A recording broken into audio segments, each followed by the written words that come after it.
Hello friends, मैं मोनिका, आपकी gardener दोस्त। आज आपसे बात करूंगी अप्रैल गार्डनिंग वर्क्स की। अप्रैल का महीना आ गया। अब होली के बाद एकदम से गर्मी बहुत बढ़ी है। तो अब मैं बात करूंगी अब इस टाइम हम अपने पौधों को कैसे, क्या क्या चीजें हमें करनी चाहिए कि हम अपने पौधों को अब गर्मी के प्रभाव से बचा सके।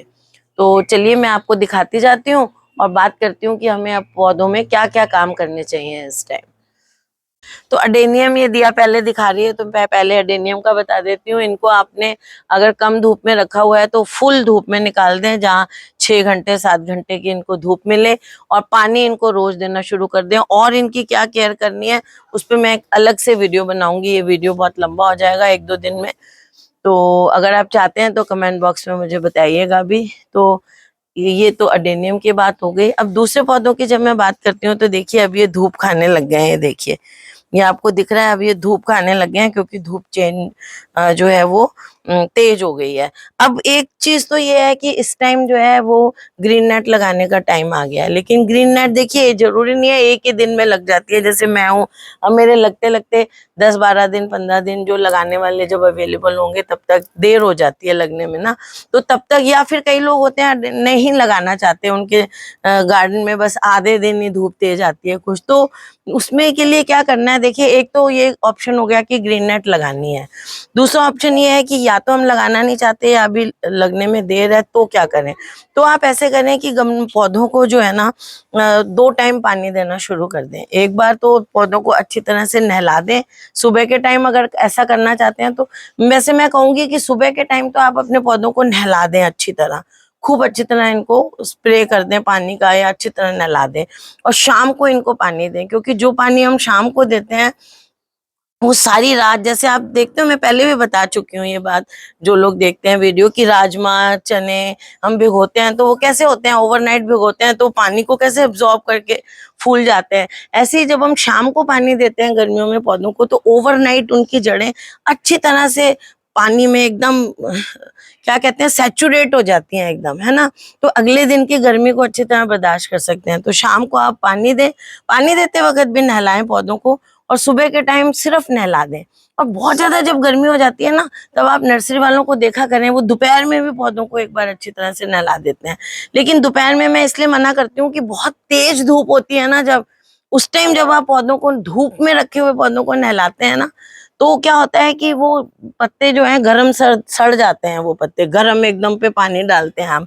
तो जो पौधे ग्रीन नेट के नीचे हैं या जो थोड़े छाया में है ना आपके, तो उनको आप क्या करें कि उनको दोपहर में भी अगर छाया है पौधों पे, तो क्या होता है, गर्मी से बचाने के लिए हम उसको नहलाते हैं। छाया में हो तो भी गर्मी लगती है। और फिर आपको एक बात बताऊं, राजस्थान में आप कहेंगे कि राजस्थान है तो क्या हुआ, जयपुर है, कई लोग कहते हैं जयपुर में तो गर्मी इतनी नहीं है। लेकिन देखिए राजस्थान की जयपुर में भी इक्वली गर्मी है, यहाँ भी 43-45 तक टेम्परेचर जाता है। और राजस्थान की गर्मी की एक चीज है कि यहाँ कोई आसपास समुद्र नहीं है, कोई नदी नहीं है, तो और यहाँ की मिट्टी रेतीली है, वो पानी को होल्ड नहीं करती है। तो यहाँ जो गर्मियां है ना वो ड्राई गर्मी होती है, ड्राई समर्स होती हैं, लू चलती है यहाँ पे। तो इसलिए हमारे यहाँ की गर्मी ज्यादा खतरनाक होती है। और पौधे जो है बहुत ऐसे पौधे ही चल पाते हैं, जैसे ये एस्पेरेगस है, इसकी जड़ों में पानी ये होल्ड कर पाता है, वो चल पाते हैं। इस तरह के पौधे ज्यादा चलते हैं। और बाकी पौधे अगर चलाने हैं तो छाया में, ग्रीन नेट में रखने हैं, पानी का बहुत ज्यादा ध्यान रखना पड़ता है। इस तरह से यहाँ पे बहुत करना पड़ता है। और मैं कहती हूँ हर जगह ही पौधों को अगर लाइव रखना है तो आपको इस तरह का काम करना पड़ेगा। और आप एक काम करें कि इन गमलों में ना, जो मैं जो काम करती हूँ वो आपको बताती हूँ कि गर्मियों, ये देखिए पानी नहीं देने से हमारे यहाँ ये हाल अभी से शुरू हो गया है। 2 दिन ऊपर मेरे से आया नहीं गया, मैंने पानी नहीं दिया। हालांकि पौधा मरा नहीं है, देखिए ग्रीन है, इसकी देखिए पत्तियां दोबारा आने लगी हैं। ये देखिए ये क्लेरोडेंड्रम है, अच्छा हार्डी प्लांट होता है ये। तो इसकी बिल्कुल सूखी हुई पत्तियां मैं हटा दूंगी, इसलिए ये आपको मैंने इसलिए भी दिखाया कि देखिए ये हाल होता है हमारे यहाँ। पानी एक दिन मिस हो जाए पौधे में तो पौधा मरा नहीं है, लेकिन पत्तियां बेचारी सारी सूख गई हैं। तो मैं क्या करती हूँ, जैसे सर्दी होती है ना, ये वाला पौधा दिया दिखाएगी। तो अब हमारे यहाँ की देखिए ये होता है, मिट्टी पानी होल्ड नहीं करती है ना, और मैं अच्छी सी वेल ड्रेनिंग मिट्टी भी बनाती हूँ। तो आप एक दिन भी पानी नहीं देंगे ना, तो देखिए अब इस मिट्टी में मॉइस्चर है, देखिए ये मुट्ठी बन रही है ना, मॉइस्चर है, लेकिन कितना कम मॉइस्चर है। अब जिस चीज की मैं बात करती हूँ वो देखिए, अब गर्मियों में क्या करें आप, अपने गमले में जो इतनी जगह बना लें, अगर किसी के ऊपर गमले के ऊपर किसी के यहाँ जगह नहीं है उसकी पानी की, तो इतनी कम से कम देखिए मेरी उंगलियों के बराबर मैंने यहाँ ऐसे जगह बना लेती हूँ। तो अब मैं जब पानी दूंगी तो ये इतना पूरा भर के पानी दूंगी, भर के पानी दूंगी तो अच्छा सा पौधा जो है ना वो रच जाएगा पानी से। तो इस तरह देना है। अगर ये जगह इतनी सी होती ऊपर तो मैं इतना सा पानी देती, इतना सा पानी देती तो पूरा गमले के पेंदे तक जाता भी नहीं। तो वो पौधा जो है, हमको लगता है हमने पानी दे दिया है लेकिन वो पानी दिया नहीं जाता है। इसीलिए ये जो अडेनियम वगैरह है ना, इनकी मिट्टी ऊपर शैलो पॉट में लगा के और मिट्टी ऊपर तक भर दी जाती है ताकि उनको कम पानी दिया जा सके। लेकिन गर्मी में सब गमलों में अगर कम है मिट्टी तो उसको हटा के कम से कम इतनी जगह बना लें आप अपने गमलों में ऊपर, ताकि इतना पानी दिया जा सके। और देखिए गमलों में मिट्टी वेल ड्रेनिंग बनाना हमारी मजबूरी है, क्योंकि इसमें अगर हम मिट्टी सख्त रहने देंगे तो जड़ें गल जाएंगी। पानी देते हैं गमले में, नीचे ड्रेनेज होल अच्छा जो है वो चेक कर लें, वो भी ठीक होना चाहिए। और बहुत ज्यादा अगर ड्रेनेज होल आपका जो है ना डालते ही पानी निकल जाता है, ये गर्मियों में ये देखना बहुत जरूरी है। किसी किसी गमले में ठीकरी हम इस तरह से रख देते हैं कि ड्रेनेज होल जो है ना वो अच्छी तरह कवर नहीं होता है, आप पानी डालते हैं और सारा पानी नीचे से निकल जाता है। तो गर्मी में ये बहुत नुकसानदायक है पौधे के लिए। अगर इस तरह से है तो आप अपने गमले को ऐसे जैसे मैं बताऊं तिरछा करें, दिखा ऐसे तिरछा करें अपने गमले को, और यहाँ पर कपड़ा कोई पुराना होता है ना, पेचकस वगैरह से अच्छी तरह कपड़े से इसको ठूस दें, ताकि अगर जो ठीकरी अच्छी तरह नहीं लगी हुई है, पानी एक्स्ट्रा निकल रहा है, तो वो कपड़ा उस पानी को रोक लेगा। अच्छी तरह ठूस दें पेचकस से, पोला पोला नहीं लगाना है। तो उससे आपका वो पर्पस सॉल्व हो जाएगा कि आपका जो ड्रेनेज होल जो है वो बहुत ज्यादा पानी निकल रहा है वो निकलना कम हो जाएगा, और गर्मी में ये बहुत जरूरी है। तो ये कर लें। और एक चीज और है कि अपने पौधों को ना थोड़ा सा अब क्लस्टर में रखना शुरू कर दें। मैंने ये जो पौधे रखे हैं ना ये क्लस्टर में वैसे नहीं रखे हैं, क्योंकि मैं तो ग्रीन नेट लगा लूंगी। अगर ग्रीन नेट आप नहीं लगा रहे तो पौधों को ऐसे क्लस्टरिंग कर दें, एक जगह झुंड में पौधों को रख दें, क्योंकि पौधों की पत्तियों में से पानी इवेपोरेट होता है ट्रांसपिरेशन के थ्रू। तो वो जो पानी निकलता है ना वो आपस में इनको ठंडक दे देता है। देखो पौधों को कैसे निहार रहा है। ये एक्चुअली पौधों में से जो खुशबू आती है ना, बीगल्स को जो है स्मेल बहुत, इनकी स्मेलिंग पावर बहुत तेज होती है, इनको स्निफर डॉग कहते हैं।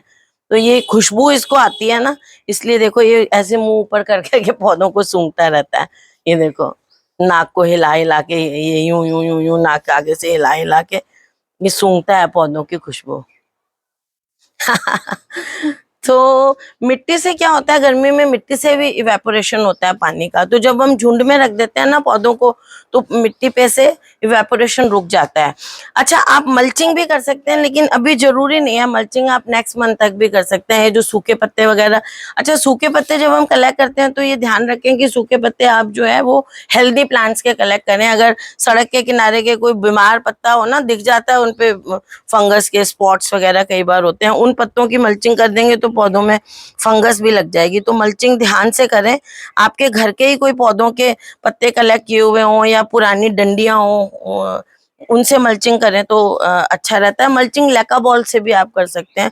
मल्चिंग के बहुत तरीके हैं, उस पर मैंने वीडियो भी बनाई हुई है, आपको मल्चिंग वाली वीडियो का डिस्क्रिप्शन में लिंक दे दूंगी, आप उसमें बना सकते हैं। तो आप पौधों में या तो मल्चिंग कर सकते हैं, मल्चिंग अभी आप नहीं भी करें ना, 1 महीना तो चलता है, थोड़ा रुक के भी कर सकते हैं। तो अभी आप इनको ग्रुपिंग में कर दें, ऐसी जगह कर दें ग्रीन नेट जब तक नहीं लगाई हुई कि छाया रहे जहाँ आधा दिन की, तो वहां आपके पौधे जो है ना थोड़े अच्छे हेल्दी बने रहेंगे अप्रैल में। और फिर 1 अप्रैल में आप एक काम करें कि पौधों के नीचे ना आप बॉटम ट्रे भी लगा सकते हैं। अभी मैं तो अभी नहीं, मैं मई में लगाऊंगी। सब पौधों के नीचे बॉटम ट्रे लगा देते हैं। तो बॉटम ट्रे लगाने से क्या है, जैसे आपने पानी दिया तो जो थोड़ा बहुत नीचे से निकलता है ना, क्योंकि ऊपर मैंने ज्यादा जगह छोड़ी है, इतनी जगह छोड़ी है, ज्यादा पानी दूंगी तो जो थोड़ा बहुत पानी निकलता है उसमें खाद होती है, तो वो बॉटम ट्रे में कलेक्ट हो जाता है। तो वो फिर धीरे धीरे पौधा जो है, आपने पानी नहीं भी दिया ना एक दिन, तो वो बॉटम ट्रे से ही चल जाता है काम। तो बॉटम ट्रे अब इनमें लगाना आप शुरू कर दें, अभी लगा दें या अगले महीने लगा दें।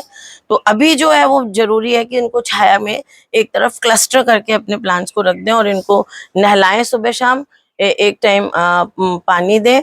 और अप्रैल के महीने में अब आपको ऐसा करना है कि क्योंकि हमने अभी फरवरी में खाद दे दी, अब आगे आगे हमें ना गोबर खाद वगैरह और कुछ नहीं देनी है, सिर्फ अपने पौधों को लिक्विड खाद देनी है। जैसे मैंने कहा अभी तो नहीं, मई जून में जाके क्या होता है पौधों की थोड़ी सी पौधे बहुत ज्यादा जब गर्मी होती है ना तो पौधे अपने ग्रोथ को रोक लेते हैं, तो वो फिर गर्मी से लड़ने के लिए अपनी ताकत लगा देते हैं और अपनी ग्रोथ को रोक देते हैं। जब वो जून वगैरह में, उस टाइम फिर हमें गोबर खाद या कोई खाद अपने पौधों को नहीं देनी होती है। अभी हमने फरवरी में खाद दी है, अब हम क्या करेंगे, अप्रैल में आप लिक्विड खाद देंगे अपने पौधों को। वो लिक्विड खाद एक बार 15 अप्रैल के आसपास दे दें, और महीने में, अब ये जो अप्रैल का महीना है इसमें एक बार तो आप लिक्विड खाद गमलों में दे देंगे 15 अप्रैल के आसपास, और फिर 2 बार आपने कभी भी 10 दिन में एक बार करके 2 बार आप इनमें जो है खाद का स्प्रे करेंगे, फोलियर एप्लीकेशन करेंगे खाद की। वो एनपीके 19 भी ले सकते हैं 1 लीटर में। फोलियर एप्लीकेशन के लिए थोड़ी कॉन्सेंट्रेशन कम कर दें, भले 1 लीटर में आधा चम्मच एनपीके 19 घोलें। अगर वो नहीं है तो 1 मुट्ठी वर्मी कंपोस्ट 10-15 लीटर की बाल्टी में रात भर भिगो दें, और अगले दिन उस पानी को छान के और उसको स्प्रे कर दें अपने पौधों पर।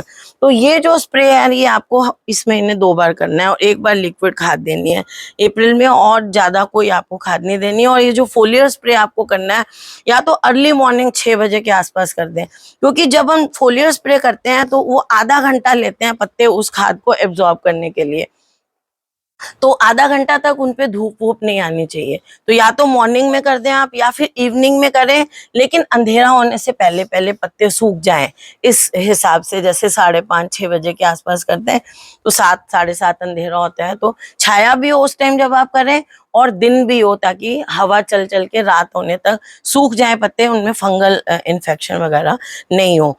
तो बस इस तरह से, अभी क्योंकि हमने फरवरी में खाद दी है, उसमें हमने फंजीसाइड वगैरह भी डाला है, तो अभी हमें ऐसा फंगस का पाउडर डालने की जरूरत नहीं है अगर खाद आपने डाली है। अगर नहीं डाली है तो इस टाइम अब आप 1-1 चम्मच फंजीसाइड पाउडर वगैरह भी अपने पौधे को या आधा चम्मच, 12 इंच के गमले में आधा चम्मच छोटा चाय का फंजीसाइड पाउडर डाल सकते हैं। या आप ऐसे कर सकते हैं, जिस दिन आपने लिक्विड खाद देनी है उसमें थोड़ा सा फंजीसाइड पाउडर भी डाल दें, वो एक बार इनको दे दें। तो इस तरह से अब आप अपने पौधों की जो है वो अप्रैल में केयर करनी है। इस टाइम प्रूनिंग नहीं करें, अब आप स्टॉप कर दें प्रूनिंग करना।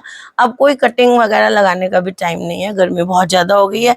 कटिंग क्या होती है, जब वो लगाते हैं ना ज्यादा गर्मी में तो ड्राई हो जाती है, जब वो ड्राई हो जाएगी तो उगेगी नहीं, तो अब वो टाइम तो नहीं है।